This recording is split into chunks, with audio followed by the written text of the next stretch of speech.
दिल्ली के रामलीला मैदान में 14 दिसंबर को एक बड़ी रैली होनी है वोट चोरी और एसआईआर को लेकर। इस वक्त इंदिरा भवन में बड़ी बैठक हुई है। हमारे साथ चौधरी विजेंद्र सिंह जी हैं जो खुद भी पदयात्रा कर रहे थे और आज की रैली के समायोजन के लिए किस तरह से तैयारी की गई है। विजेंद्र जी, सबसे पहले दैनिक सवेरा में स्वागत है और आज की बैठक में क्या तय किया आप?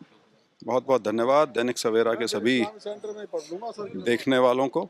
और आज की जो मीटिंग थी उसके दो बिंदु थे। पहला बिंदु तो ये था कि आज से कांग्रेस पार्टी ने एक नेशनल टैलेंट हंट की शुरुआत की है, युवाओं को ये जो प्रवक्ता वाला जो है उसकी खोज के लिए। और दूसरा और जो मुख्य बिंदु था वो 14 दिसंबर को रामलीला मैदान में कांग्रेस एक बहुत बड़ी राष्ट्रीय स्तर की रैली का आयोजन करेगी वोट चोरी के खिलाफ, वो उस संबंध में था।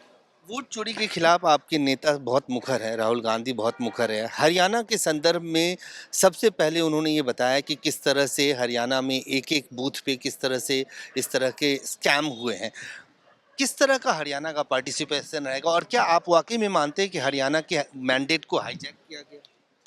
नहीं, देखिए, जो उन्होंने 4-5 बिंदु जिनके ऊपर वो 25 लाख फर्जी मतों का उल्लेख किया है, इसका जवाब इलेक्शन कमीशन को देना है कि जो वो कह रहे हैं वो सही है या नहीं है। इलेक्शन कमीशन मौन है, तो जो मौन है तो हम तो यही मानेंगे कि इसका मतलब जो आरोप लगाए हैं वो बिल्कुल ठीक हैं। अब मैं ज़्यादा चीज़ों में नहीं जाता। एक वो जो, क्योंकि प्रेस ने उस चीज़ को बहुत उछाला है, वो जो ब्राज़ीलियन महिला है, कम से कम उसकी 22 वोटों में जो तस्वीर लगी है उसके लिए ही कह दे इलेक्शन कमीशन की इसकी जांच करा लेंगे, उसके ऊपर भी साइलेंस है बिल्कुल। तो इस तरह का रवैया जब इलेक्शन कमीशन का है तो स्वतः ये लगता है कि बहुत गड़बड़ हो रही है कहीं ना कहीं। और राहुल जी जो कह रहे हैं वो बात अब लोग भी करना शुरू हो गए हैं शायद। और अब उसका जो फुटप्रिंट है वो पूरे देश में नज़र आना शुरू हो गया, चाहे वो कर्नाटक है, महाराष्ट्र है, हरियाणा है, बिहार की एसआईआर की एक्सरसाइज। तो ये सारी चीज़ें अब ये तार जुड़ते जा रहे हैं। और देखिए, वोट चोरी जो है वो एक स्पेसिफिक तरीके से हो ये ज़रूरी नहीं है, उसके मल्टीपल तरीके हो सकते हैं। और ये जो तीनों प्रेस कॉन्फ्रेंस और उससे पहले जो महाराष्ट्र के संदर्भ में जो आर्टिकल उनका छपा था अनेकों नेशनल न्यूज़पेपर्स में, वो वही दिखाता है कि वो वही दिखाता है कि जो उसका इलेक्शन का डेटा यूज करके सारी प्रेस कॉन्फ्रेंस की गई है। इलेक्शन कमीशन खुद भी यात्रा की है और कर भी रहे हैं। किस तरह का फीडबैक आपको मिला है कि क्या वाकई में हरियाणा के लोग ये मानते हैं कि उनके वोटों का दुरुपयोग किया गया या जहां उन्होंने वोट डाले वो सही जगह तक नहीं पहुंचा? इस तरह का क्या फीडबैक आपको अपनी यात्रा? देखिए, हरियाणा का जो नतीजा था, चाहे जिस टाइम वो नतीजा आया हो तब की बात हो या अब की बात कर लें, political parties including BJP are in a state of shock कि ये नतीजा आ कैसे गया। क्योंकि बीजेपी खुद कभी ये नहीं मान रही थी कि उनकी सरकार तीसरी बार यहाँ बन सकती है। खैर, बनी है। अब वो जैसे बनी है वो अब धीरे धीरे उजागर होना शुरू हुआ है।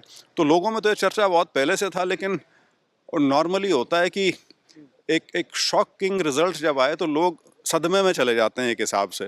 तो एक साइलेंस, एक क्या बोलूं, चुप्पी का माहौल बन गया था।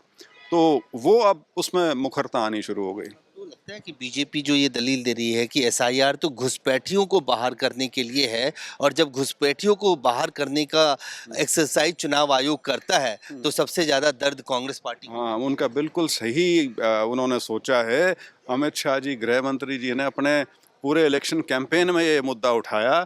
और जो 65 लाख या 60 लाख जितने वोट कटे उसमें कितने घुसपैठिए मिले इलेक्शन कमीशन को? 2। 22 तो हरियाणा में ब्राजीलियन एक्ट्रेस की फोटो के साथ वोट बनी हुई है। घुसपैठिए अगर ढूंढने तो वहां ढूंढ ले।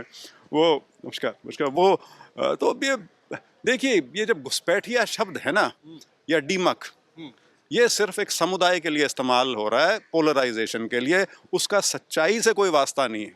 बस उसको किसी तरह से लोगों की जो वो क्या बोलते हैं इनसिक्योरिटी जो है उसको हवा देने का, कह लीजिए, उसको वो खरोचने का काम करने का है। और ये इलेक्शन के समय में इनको बहुत बखूबी याद आता है। तो अब वो घुसपैठिए पूरा एसआईआर तो हो गया बिहार में। तो अगर आप पूछें, गृह मंत्री से पूछें, इलेक्शन कमीशन से पूछें कि भाई वो घुसपैठिए कहाँ गायब हो गए। क्योंकि यदि आप बिहार के संदर्भ में घुसपैठिए की बात करें ना, हालांकि मैं उनको घुसपैठिए नहीं मानता, वो तो नेपाल के लोग हैं। लेकिन वो उस समुदाय से नहीं है जो टारगेट पे है। तो इसीलिए ठीक है, खैर अब क्या बोलें, बिहार के बीच में 14 तारीख के बाद एक और जागरूकता फैलेगी देश में, आपको लगता है रामलीला मैदान से? नहीं, बिल्कुल, क्योंकि अब इसका नेशनल फुटप्रिंट हो गया है। वोट चोरी का जो मुद्दा है, ये किसी एक असेंबली, एक लोकसभा या एक प्रदेश तक सीमित नहीं है। ये जगह जगह से जो डेटा मुश्किल से कलेक्ट करके, उसका आकलन करके उससे फिर जो इन्फ्रेंसेस निकाले गए हैं, उससे अब इसका फुटप्रिंट नेशनल लेवल का हो गया है। और इसीलिए ये जो रैली भी है, नेशनल लेवल की रैली है, ना कि सिर्फ हरियाणा के संबंध में। जी, धन्यवाद विजय जी।